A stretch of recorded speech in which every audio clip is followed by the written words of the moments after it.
Et dans cette vidéo, je vais vous montrer comment installer WordPress localement afin de pouvoir tester des fonctionnalités. Par exemple, nous utilisons localhost.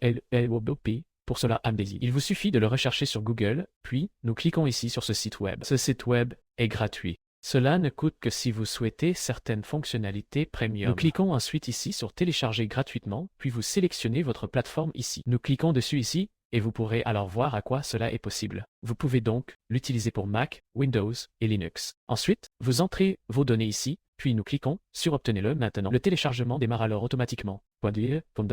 Automatiquement. Sinon, cliquez ici, puis démarrez le fichier. Vous pouvez le trouver ici dans votre dossier de téléchargement. Et puis, vous choisissez si tous les utilisateurs peuvent utiliser ce programme ou seulement celui-ci. On clique ensuite sur Suivant. Vous sélectionnez ensuite la destination où vous souhaitez enregistrer et nous cliquons sur Installer. Après cela, nous cliquons sur Terminer. Ensuite, nous cliquons dessus ici et cliquons sur Accepter. Ensuite, nous devons créer un compte. On clique dessus ici et on sera ensuite redirigé ici. Ici, vous pouvez ensuite saisir vos données et cliquer sur Créer un compte ou nous pouvons cliquer sur Continuer avec Google. Après cela, nous serons redirigés ici et nous pourrons ensuite cliquer sur Open Local ici. On clique ensuite sur Open Local et sommes ensuite redirigés ici. Ici, vous pouvez décider si vous souhaitez activer les messages d'erreur ou non pour recevoir des rapports. Pourquoi pas, vous pouvez l'allumer et ça aussi. Et puis, nous pouvons créer un nouveau site web ici. Pour ce faire, nous cliquons sur le plus ici. Et maintenant, il est important de savoir si vous souhaitez vraiment créer un tout nouveau site web ou modifier un site existant. Par exemple, si vous souhaitez tester certaines fonctionnalités ou plugins. Si vous souhaitez utiliser votre site web, accédez à votre WordPress sous Plugin, cliquez sur Ajouter un plugin et recherchez WP Migration. Et puis, vous voyez cet outil ici, All-in-One, WP Migration et Backup. Vous l'installez et l'activez. Et puis, vous pouvez utiliser cet outil ici pour créer un fichier zip.bander.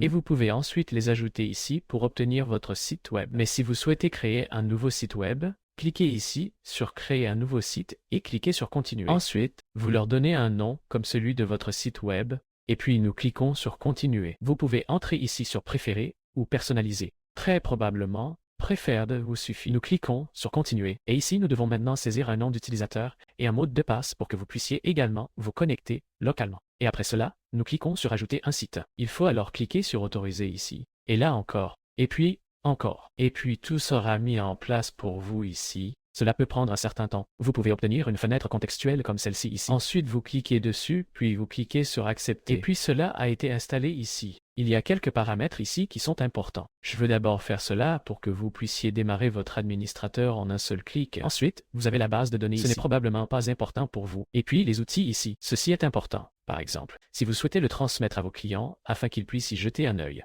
Vous pouvez ensuite le faire avec LiveLink. Sinon, vous avez par exemple des plans ici à gauche où vous pouvez sauvegarder le vôtre. Et pour accéder à WordPress, cliquez sur WP Admin. Cela ouvrira cette fenêtre ici et vous pourrez alors utiliser votre site WordPress normalement.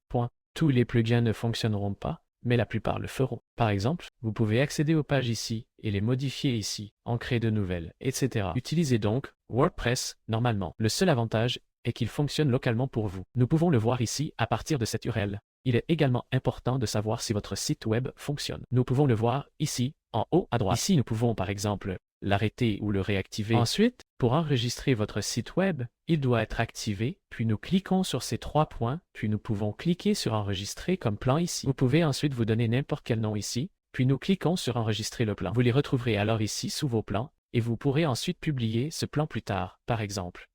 Et voilà à quel point il est simple d'installer WordPress localement. Si la vidéo vous a aidé, je serais très heureux d'un like et d'un au revoir.